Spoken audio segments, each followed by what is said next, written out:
¿Qué tal amigos de Radio María? Estamos una vez más aquí agradeciendo su fiel acompañamiento que nos da a este su programa A Jesús por María. Y bueno, estamos aquí en las instalaciones de Radio María Washington DC, específicamente en Manassas, Virginia. Y ahora vamos a darle continuidad a nuestro querido tema, a el silencio de María. Este silencio del cual tenemos que aprender de la mano de las instrucciones que nos está dando nuestro querido diácono Orlando Barros. ¿Cómo está, diácono? Gracias a Dios, muy bien. Maritza aquí, disfrutando de esta Pascua de Resurrección y contento y gozoso porque el Señor ha resucitado y con Él nos promete la vida eterna, la resurrección al final de los tiempos. Que así sea. Y bueno, lo miro muy entusiasmado hoy, ha venido bien alegre aquí para que continuemos con este tema. Hoy vamos a ver la parte 6, el episodio número 6 del... Episodio 6, sí, de El silencio de María, por el padre Ignacio Larrañaga. ¿Y de qué vamos a hablar hoy, diácono? Vamos a continuar con el capítulo 2, la última parte, que es la parte 4, y vamos a hablar de María ante el silencio de Dios. María ante el silencio de Dios. Qué bonito. Nos dice el padre Larrañaga que en este vivir día tras día en busca del Señor, lo que más desconcierta a los caminantes de la fe, como nosotros que somos caminantes de la fe, es el silencio de Dios. Queremos escuchar al Señor, queremos verlo, pero sobre todo escucharlo, que nos hable, que nos diga algo, por lo menos que nos salude, ¿verdad? Claro. Y a veces se nos pasa a nosotros toda la vida y lo que escuchamos de Dios es silencio. Paradójicamente, ¿no? Claro. Escuchamos Y solamente es que el muchas silencio. veces cuando oímos que a muchas personas que han tenido revelaciones, que han tenido de alguna manera un contacto con Dios, como que a veces buscamos a un Dios de espectáculo. Sí. Y no buscamos que Dios está en las cosas sencillas y que está en ese silencio. En el silencio. Como humanos terrenales, queremos esa parte tangible que se pueda tocar, que se pueda ver. Exactamente. Por eso se me hace como muy interesante eso de que María ante el silencio de Dios. Y ante ese silencio de Dios lo que causa es desconcierto. Correcto. Y vamos a hablar de ese desconcierto. San Juan de la Cruz, dice el padre Larrañaga, que expresa admirablemente el silencio de Dios en unos versos, un verso que dice, parte de los versos, ¿no? Sí. ¿A dónde te escondiste, amado, y me dejaste con gemido? Como el siervo huiste, habiéndome herido, salí tras ti, clamando y eras ido. Nosotros a veces buscamos al Señor y tratamos de buscarlo, de encontrarnos con Él y no, o sea, no lo encontramos nunca. No, el Señor no se nos aparece, por llamarlo de alguna manera, en nuestras vidas. Y en este caminar de la fe, en este peregrinar de la fe, a veces nos causa eso, desconcierto. Y probablemente ese mismo desconcierto sucedió en la vida de la Santísima Virgen María, como de pronto vamos a tratar de descubrirlo en el transcurso de este programa. La vivencia de la fe. La vida con Dios es eso, un éxodo.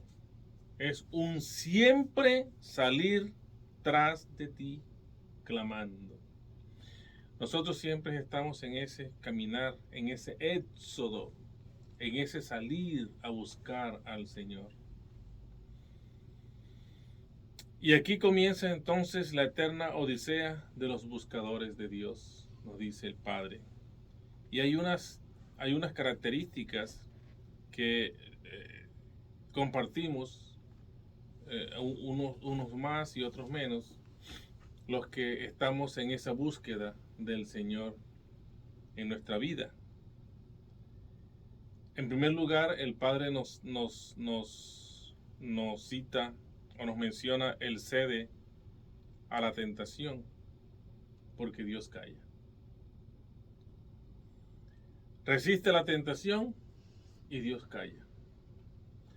O sea, nosotros se nos presenta la tentación, todos los días se nos presenta la tentación, y nosotros nos resistimos a la tentación. Le pedimos la gracia al Señor para no caer, pero nosotros no recibimos una respuesta del Señor. Dios está en silencio y Dios calla. Pero resulta que hacemos lo contrario. Nosotros cedemos ante la tentación y caemos. Y esperamos de pronto una represalia de parte de Dios. Y lo que encontramos es silencio de parte de Dios. O sea, Dios calla. Pasamos toda la noche en vigilia ante el Santísimo.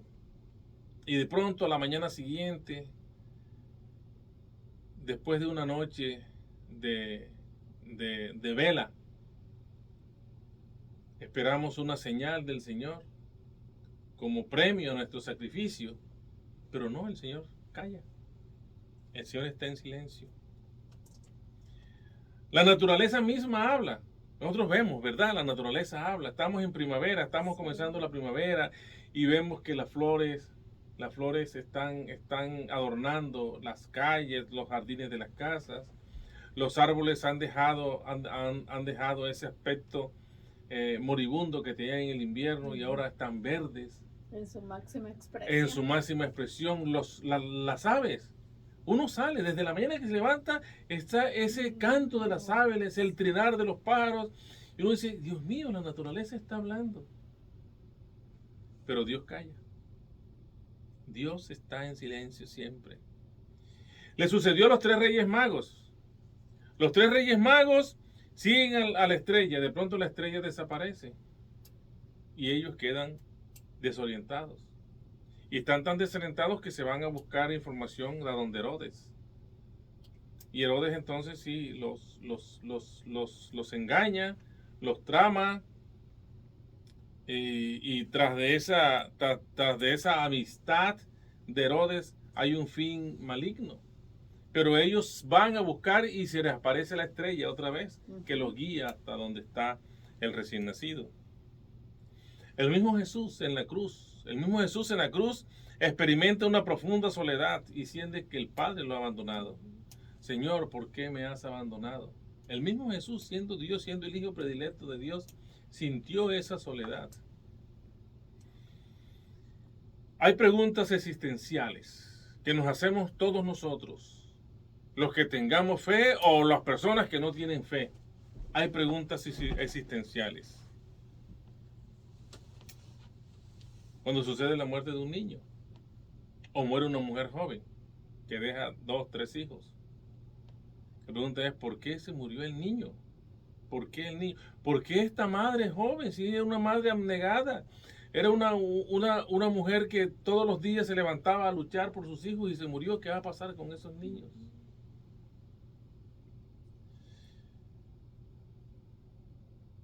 Tenemos trabajo, perdemos el empleo.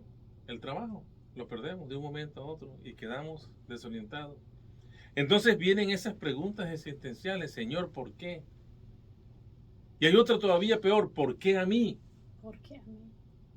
Y a veces decimos, me llueve sobre mojado, porque decimos, yo trato de ser una buena persona, un buen cristiano, ayudo al que necesita, me pasa esta tragedia y encima de esto me pasa algo peor.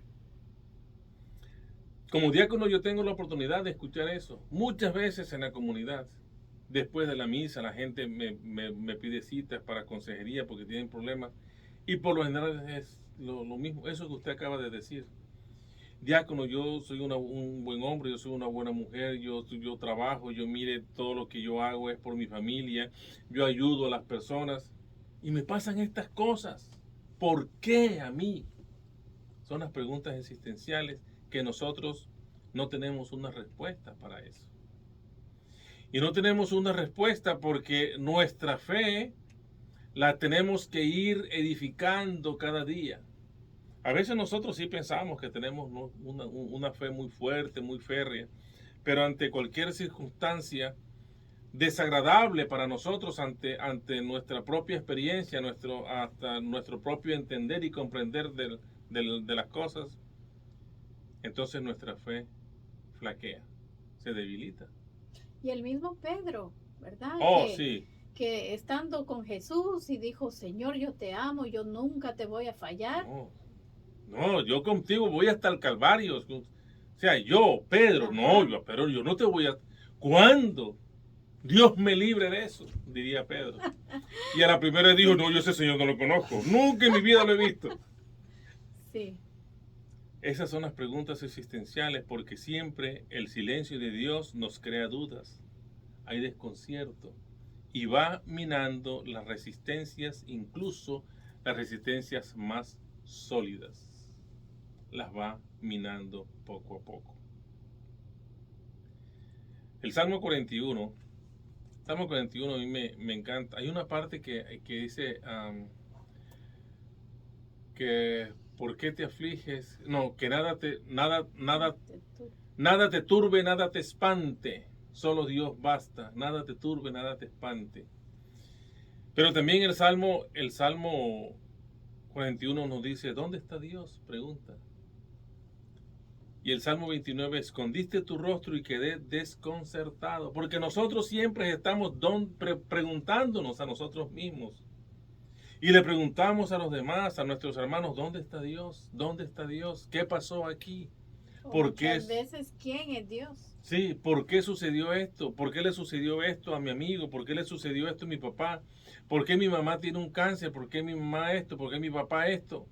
¿Por qué a mí? ¿Por qué a mi hijo? ¿Por qué? ¿Y por qué? ¿Y por qué? Y el por qué es porque nosotros no entendemos y no alcanzamos a comprender la voluntad de Dios.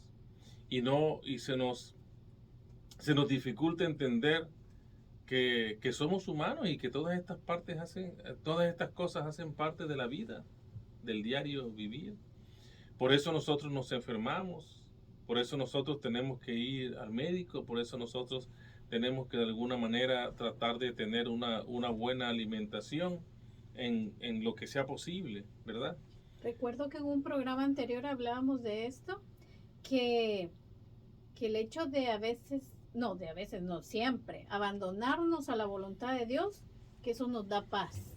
Exactamente. Porque a veces creemos que nosotros tenemos la respuesta a los problemas y que con esto que yo digo, con esto que yo pienso, se soluciona la vida y que cuando aceptamos la voluntad de Dios, esa divina voluntad, eso nos trae paz a nuestro corazón, porque nosotros no somos, pues no disponemos. Hay un dicho que dice, yo propongo y Dios dispone, ¿verdad? Sí.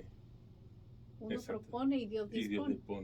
Pero también el libro de la sabiduría nos dice a nosotros que todo el hombre hace los planes, pero solo Dios es el que dispone, el que destina. Por lo tanto, nosotros cada vez que cualquier plan que tengamos, por pequeño, sencillo o insignificante que nos parezca a nosotros, debemos ponerlo primero en las manos del Señor, para que sea Él el que disponga, porque seguramente la decisión que Él tome sobre nosotros, sobre nuestros planes, sobre nuestras vidas, va a ser la mejor y la correcta. Y fíjese que personalmente a mí me ha pasado que a veces digo, ¿por qué esto fallé? ¿Por qué esto no me salió bien? Y se me olvida que se me olvidó hacer una oración u ofrecérselo al Señor y decirle, Señor, que no sea yo, que seas tú haciendo esto por mí. Sí. Y cuando yo he hecho esto, es que de verdad es sorprendente cómo Dios se manifiesta. O la forma contraria. Por ejemplo, cuando, lo sé porque lo he escuchado y las personas me lo dicen. Lo que pasa es que Dios, como no me escucha, yo estoy resentido o resentida con Dios. Y la gente se resiente con Dios, como que si Dios va a dejar de ser Dios o va a ser más o menos Dios porque la gente se resiente. Dios es Dios. Y aquí estamos viendo el silencio Dios. de Dios. De pronto nosotros lo buscamos y nunca lo escuchamos. Y a lo mejor nunca lo vemos, sino hasta que nos encontremos con Él al final de nuestra vida. Y no solamente Jesús, y no solamente los profetas, el profeta Jeremías. El profeta Jeremías experimentó una vivencia terrible de ese silencio de Dios. De hecho, el profeta Jeremías en el capítulo 15 del libro del profeta se queja de eso y dice: Yahvé Dios, después de haber soportado por ti a lo largo de mi vida toda clase de atentados, burlas y asaltos, al final, ¿no serás tú quizás más un espejismo, un simple vapor de agua? El mismo profeta Jeremías, Claro, quien no era digamos mensajero nosotros. de Dios, sintió dudas y sintió esas dudas existenciales y se hizo esas preguntas existenciales él mismo, y no solamente él mismo, sino que él mismo se las hace a Dios.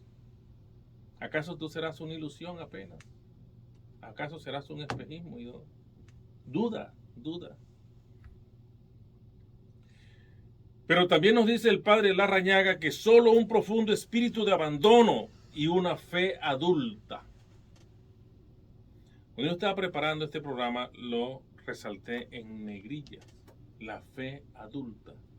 Porque de eso es que nosotros vamos a hablar hoy, hasta el final de este capítulo. Recuerdo que al inicio de este libro, que cuando empezamos el capítulo 1, que hablábamos de esa fe de María, que era una fe adulta. Una fe adulta. Que a pesar de que ella era pequeña en edad, pero su fe era adulta.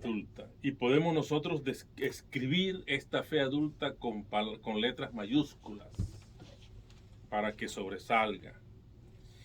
Entonces, esta fe adulta nos librará desde el concierto y nos evitará ser quebrantados por el silencio. ¿El silencio de quién? El silencio de Dios.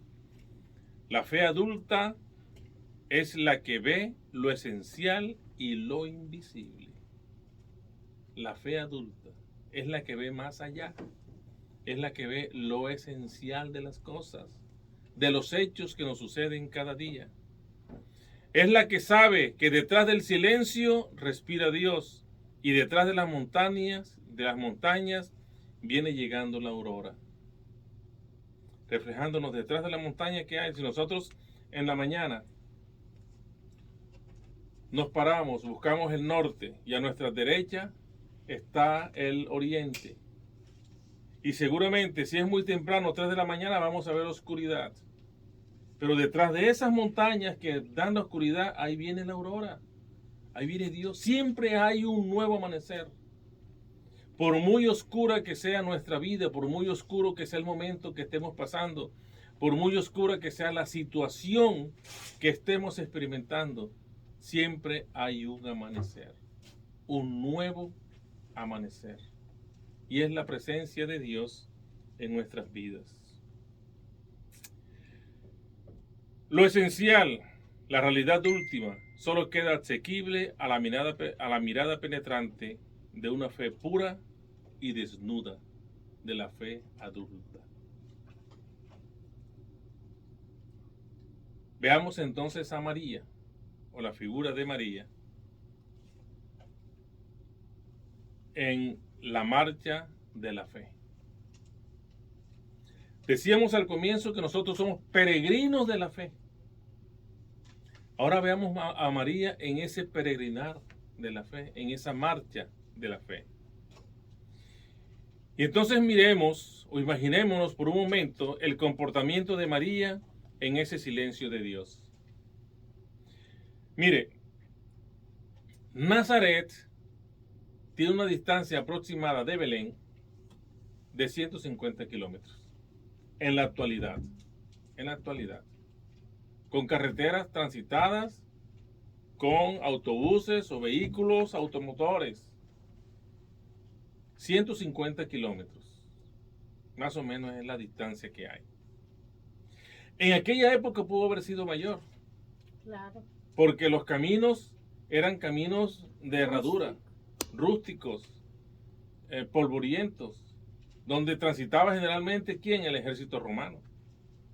Y los peregrinos que iban de un lado a otro, los comerciantes o los que necesitaban, tenían la necesidad de trasladarse de un lugar a otro, a visitar a un familiar o por trabajo, por alguna cosa, o experimentando, buscando, mudándose.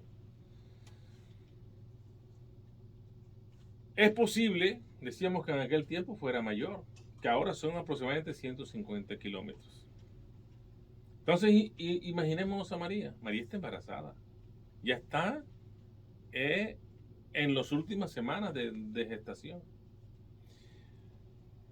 Ya María está esperando el momento del parto. Ya ella está preparada, nos podíamos imaginar nosotros, ya está preparada para que el bebé nazca.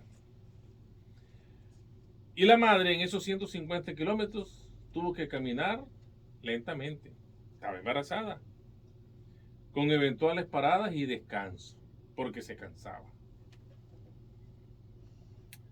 Debido a su estado de gravidez, el viaje resultó para la madre lento y cansado. No es lo mismo una mujer embarazada al final de su embarazo que una mujer normal. Claro.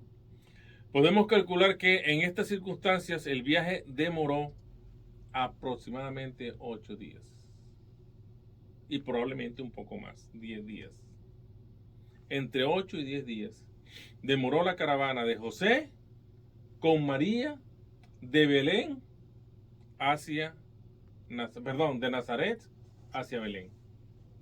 Porque ellos vivían en Nazaret y él fue a empadronarse, fue a censarse a la ciudad de Belén, porque allí es donde él nació, porque allí estaba su familia y ahí estaba su clan, por llamarlo de alguna manera.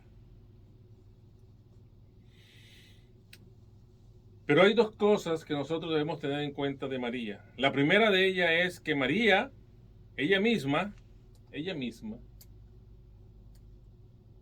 se declaró la esclava del Señor.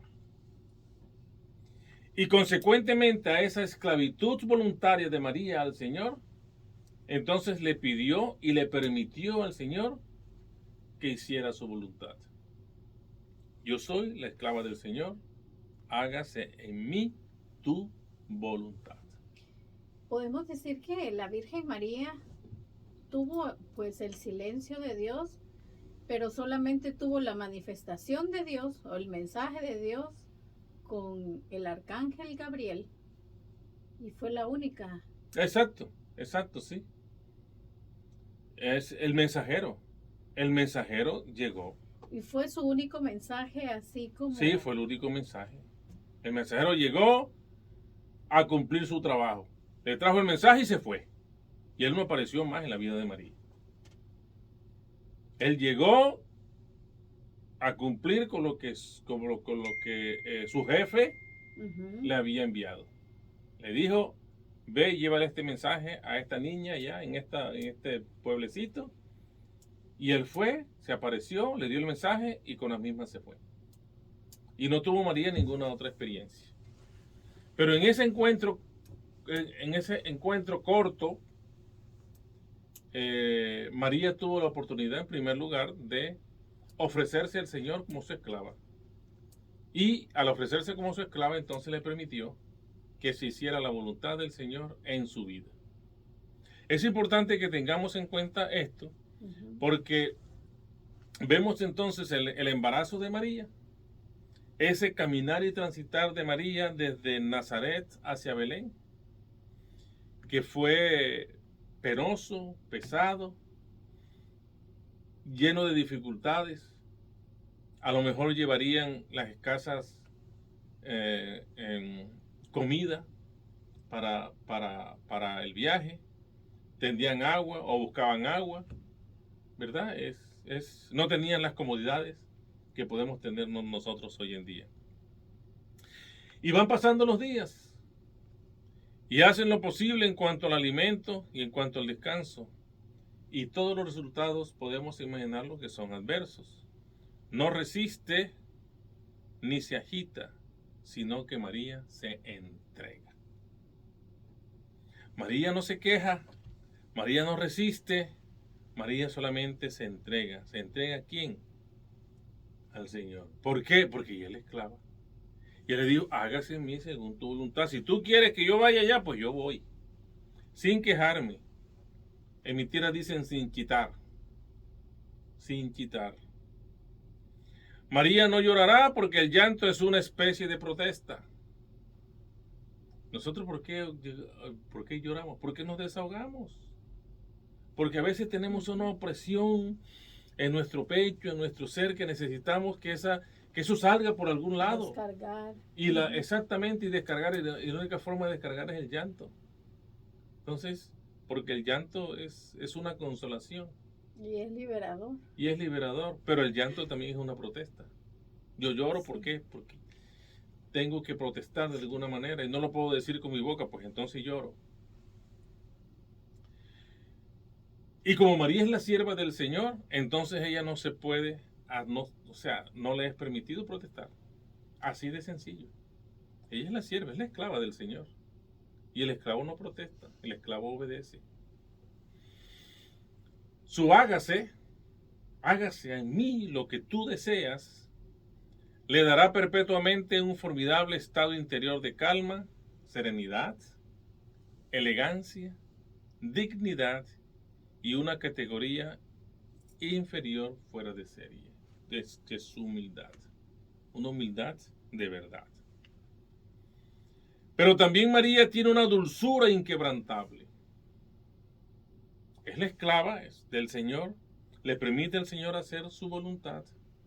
No se queja, no protesta, pero además de todas esas circunstancias adversas para su vida y para el momento que está viviendo ella al final de su embarazo, conserva entonces una dulzura inquebrantable. Llegan a Belén. En Belén es un momento determinado. Lucas nos dice, no había lugar para ellos en hospedería, no había lugar en ninguna parte. De este hecho podemos deducir situaciones vitales de la madre muy interesantes para nuestra contemplación. Miren, en primer lugar, no había lugar para ellos. ¿Por qué? Porque había mucha gente que venía a empadronarse, que llegaron con tiempo, que salieron de pronto con días de anticipación y llegaron con tiempo y cogieron los lugares, todas las hospederías estaban ocupadas. ¿Y por qué ellos no llegaron a tiempo? Porque María venía atrasada, porque María estaba embarazada y fue un viaje penoso para ella. Un viaje difícil de 8 a 10 días. Además de eso, familiares y amigos, tenían que haber familiares. Nosotros tenemos que deducir que tendrían que haber familiares de José en Belén, porque él era de allí. Tenía que tener hermanos, primos, parientes, compadres, bueno, amigos, ¿verdad? Claro. Conocidos, tenía que tenerlos. Sin embargo, en esa búsqueda de hospedaje entre sus familiares y amigos, había una ilusión y una desilusión. La ilusión de que sí, de que nos van a dar hospedaje, pero frente a la realidad que no podemos, estamos ocupados, tenemos mucha gente, entonces hay desilusión. Y entonces en esa búsqueda de un hospedaje era lo mismo, un ir y venir, una ilusión de encontrarlo y una desilusión al no encontrarlo. Y ante esas circunstancias hay dos razones históricas por las que Jesús nació en una gruta. Dos razones históricas. La primera de ellas es la pobreza, porque el dinero abre todas las puertas de este mundo. No importa que no haya lugar, pero si tú tienes dinero, a ti te abren un cupo. Es más, y si alguien se descuida, lo sacan y te meten a ti, ¿verdad? Porque tú tienes el dinero y el dinero abre puertas. Esa es la primera razón histórica por la que él nació en una gruta. Primero, porque no había dinero. Y segundo, la pureza. Entonces podríamos preguntarnos nosotros, ¿por qué la pureza? El padre Larrañaga dice que él llama la pureza, en este caso, a esa aura de delicadeza, dignidad y pudor con la que la señora, o sea, la Santísima Virgen María, aparece siempre aureolada. La delicada madre prefirió un lugar tranquilo, aunque fuera incómodo, con tal de evitar la curiosidad general a la hora del parto. ¿Por qué se llega a esta conclusión? Miren, porque esas famosas hospederías era un lugar cercado o con unos muros muy altos y con una sola puerta de entrada. Una puerta de entrada. Era un lugar, imaginémonos un estadio de fútbol. Paredes altas, pero una sola entrada. Y ahí entraba todo el mundo con sus animales.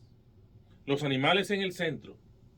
Habría, me imagino, corrales o formas como ellos podían beber o podían comer, le tendrían pastos. Y a los alrededores, la gente se ubicaba en tiendas. No había privacidad. Entonces, como no había privacidad, la Santísima Virgen María no iba a exponer que su hijo naciera ante la curiosidad y la mirada de todo el mundo. Entonces, dos razones históricas. Primero, la pobreza y segundo, la pureza. Porque la pureza de María es así, no tiene cuestionamientos, no tiene motivos, ni siquiera una pizca de duda. Y cuando se agotaron ya definitivamente todas las posibilidades, el cielo seguía mudo. Y Dios seguía en silencio. Y wow, o sea, me pongo a pensar que María, siendo la madre del Hijo de Dios, tuvo ese silencio de nosotros. Y todas esas peripecias que tuvo que pasar y todas esas Claro. vicisitudes. Correcto. Que no por tener al Hijo de Dios iba a tener las cosas. Iba a estar exenta del Ajá. sufrimiento, de la angustia, de la carencia. Correcto. Y a veces nosotros, en nuestra fe no adulta, sino adúltera, Esa sí es cierto, una fe adúltera. Exacto. queremos tener a Dios que se nos manifieste. Que se nos manifieste y para nosotros mismos. Entre otras cosas, nosotros tenemos un gran defecto. Y es que nosotros edificamos a Dios de acuerdo a mis propias preferencias y conveniencias. Y no solamente eso, sino que lo utilizamos cuando lo necesitamos.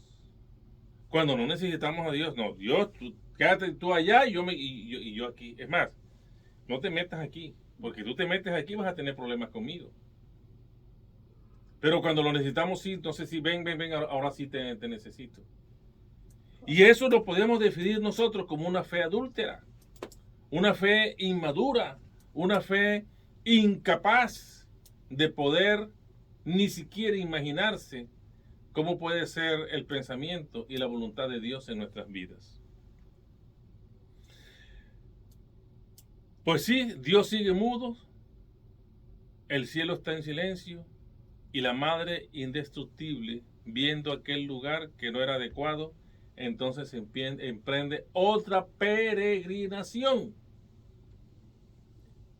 para poder tener al hijo y esperar el gran momento histórico en un sitio, no importa que fuera bien sencillo, sin muchas comodidades, pero que ella pudiera tener a su hijo allí, dar a luz al Salvador, dar a la luz del mundo. Y en esa peregrinación entonces encuentra un lugar tranquilo, solamente hospedado por un buey y un burrito, que era el burrito que la transportaba a ella 150 kilómetros desde Nazaret hasta Belén.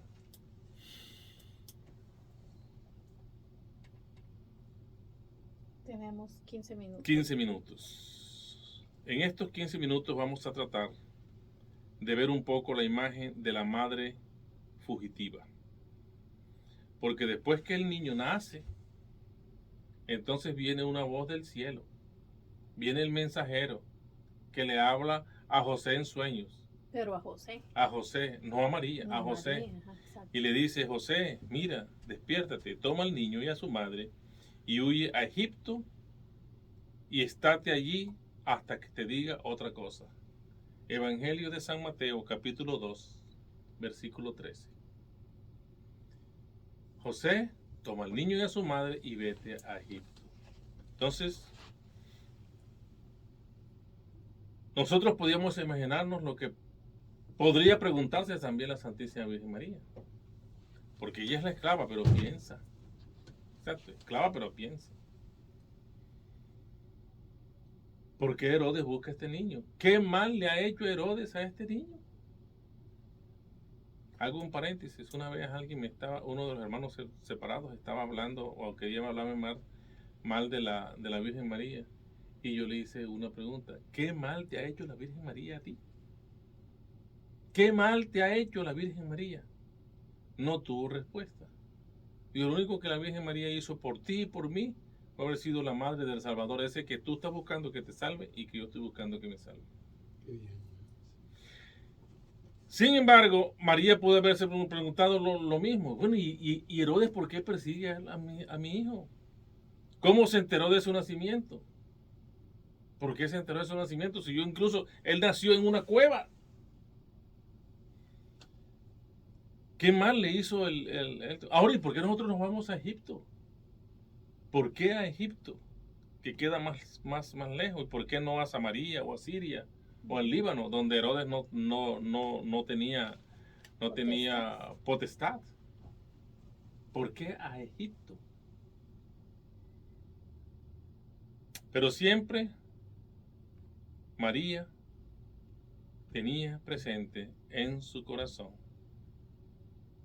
lo que le dijo el ángel a José: vete a Egipto hasta que yo te diga,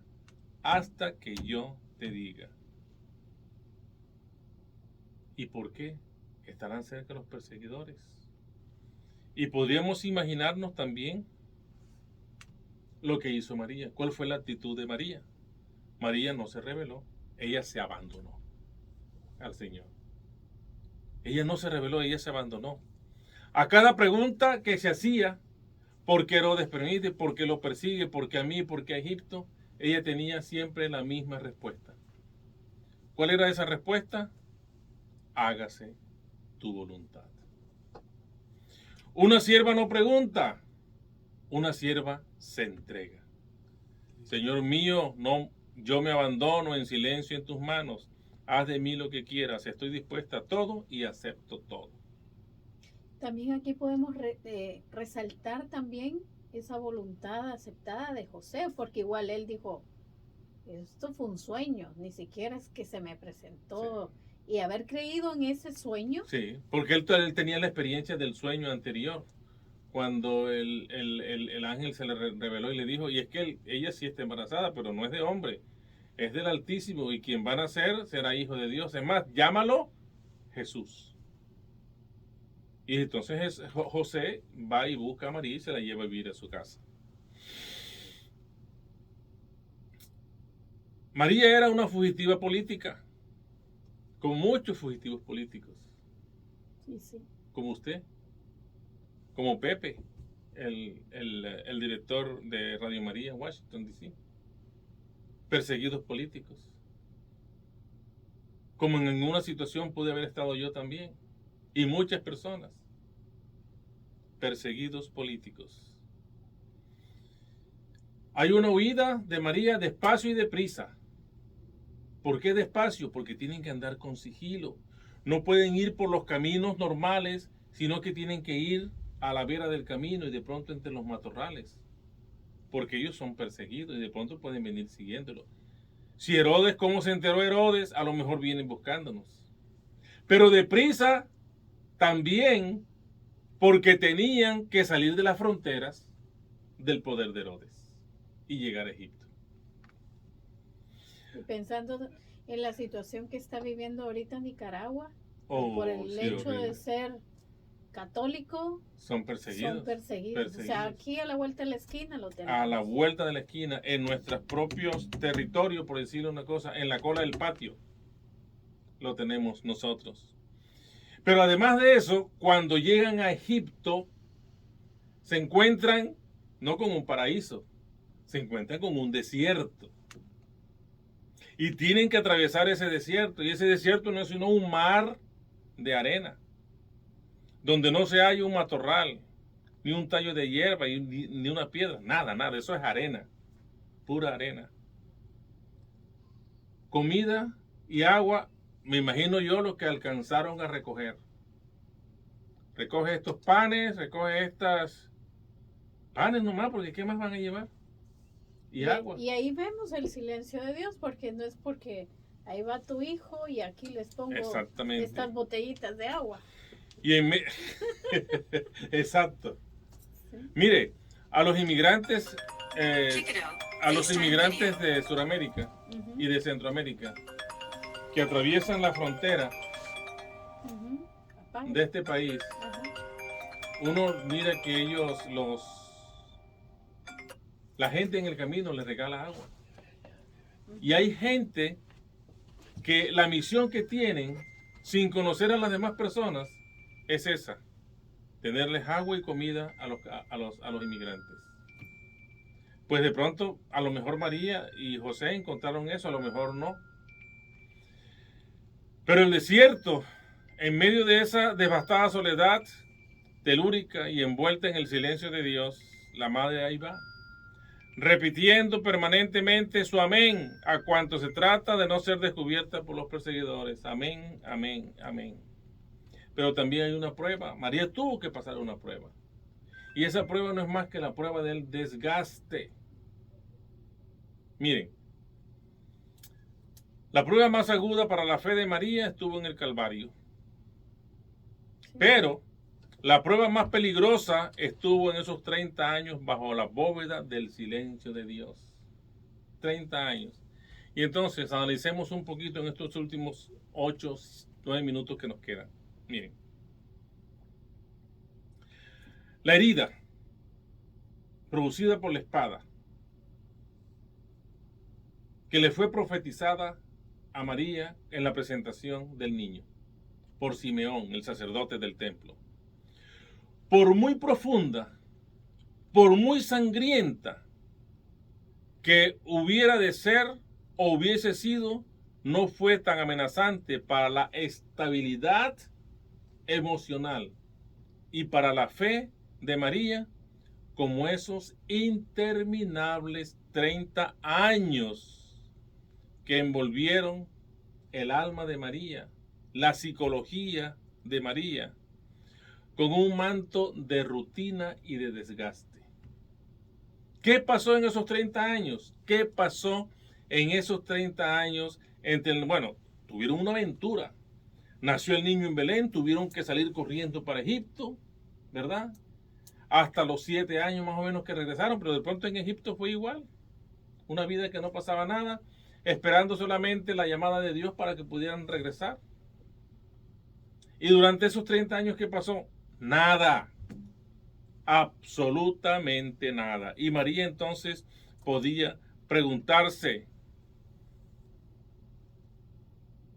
en medio de la monotonía, que tenía todos los días las mismas caras, las mismas largas horas, los mismos largos días, los interminables 30 años.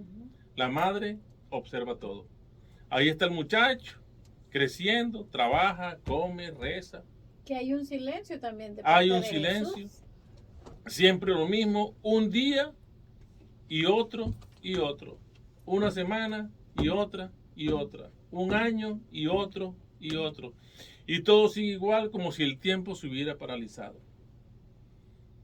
Y María podría recordar las palabras del ángel. Las tengo aquí, en negrillas también. Será grande, se llamará Hijo del Altísimo y su reino no tendrá fin. Y María se preguntará, ¿cuál reino? ¿Cuál reino? Yo soy viuda y él está ahí creciendo, trabajando en carpintería, yendo a arreglar un techo, una silla, haciendo una puerta, lo que haya. ¿Cuál reino? Y podría incluso recordar las mismas palabras que ella pronunció en el Magnífica, en el episodio de la visitación. Desde ahora me llamarán bienaventuradas todas las generaciones. ¿Cuál bienaventurada si yo estoy aquí con una vida que no tiene emociones?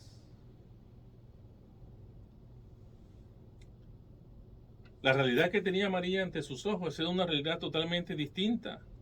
Estaba el muchacho igualmente creciendo, haciendo lo mismo todos los días.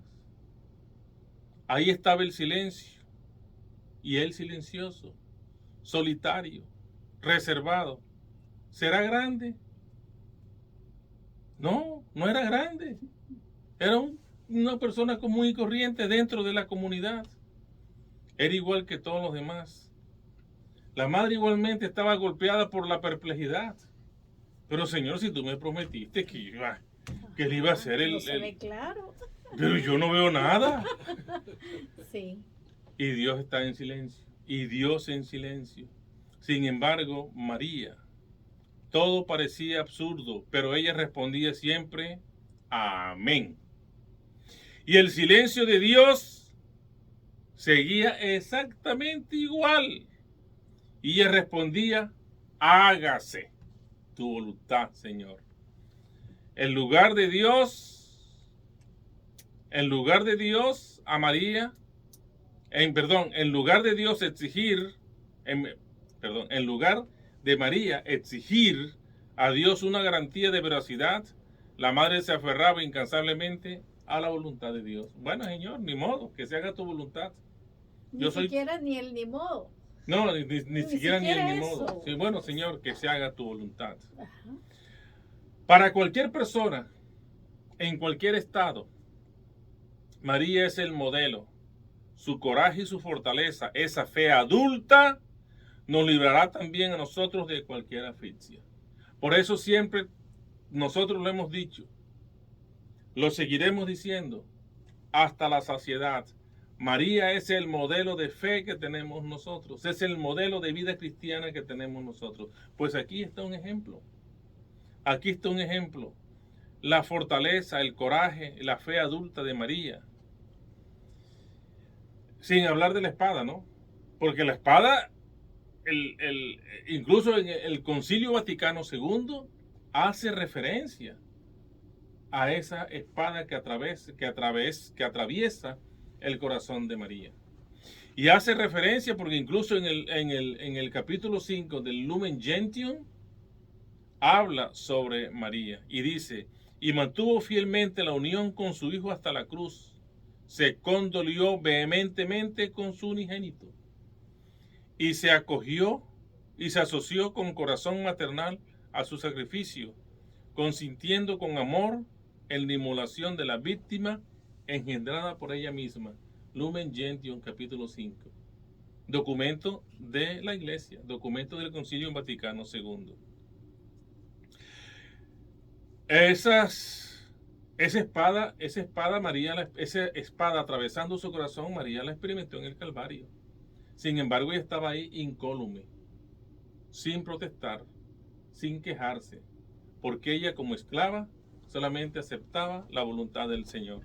¿Y qué le parece, diácono, si dejamos el tema aquí y dejamos de tarea que todas las personas hagan una meditación acerca de este silencio que tenemos de Dios, cada uno en su particularidad? Y continuamos el tema, porque se nos acabó el tiempo y si gusta sí, nos regala la oración para despedirnos. Bueno, es que nosotros nos emocionamos tanto que no medimos el tiempo. Es que tampoco es difícil medirlo. Vamos a proponer que hacer el programa de 2 horas. Sí, exactamente. Bueno, entonces lo dejamos aquí. Claro. Y que cada uno entonces medite. El silencio de Dios que tenemos cada uno. Que tenemos cada uno de nosotros. De meditar el silencio de Dios. Ok. Bueno, entonces si nos regala la oración. Claro que sí. Padre bueno, Padre de amor y misericordia, te damos y te bendecimos, glorificamos tu santo nombre. Te damos las gracias, Señor, por todo lo que tú nos regalas cada día. Te damos las gracias, Señor, porque a pesar de que no te escuchamos, a pesar de que en la gran tiempo y mayoría de nuestra vida, tú has permanecido en silencio, Te pedimos que nos hables a través de la Santísima Virgen María, que nos hables a través de las Sagradas Escrituras, que nos hables a través de tu Hijo amado. Por lo tanto, te pedimos que nos regales la gracia para poder escucharte, para poder entenderte, para poder verte. Señor, especialmente en aquellos que sufren y en aquellos que están desamparados. Te lo pedimos, Señor, en el nombre de tu Hijo amado Jesucristo y a través de la intercesión de la Santísima Virgen María. Y decimos, bendita sea tu pureza y eternamente lo sea, pues todo un Dios se recrea en tan graciosa belleza. A ti, celestial princesa, Virgen Sagrada María, yo te ofrezco en este día alma, vida y corazón. Mírame con compasión, no me dejes, Madre mía. En el nombre del Padre, y del Hijo, y del Espíritu Santo. Amén. El Señor esté con ustedes. Y con su Y espíritu. la bendición de Dios Todopoderoso, Padre, Hijo y Espíritu Santo, descienda sobre ustedes y permanezca para siempre. Amén. Feliz y santo día. Feliz y santo día para usted también. Amén. Que así Amén. sea.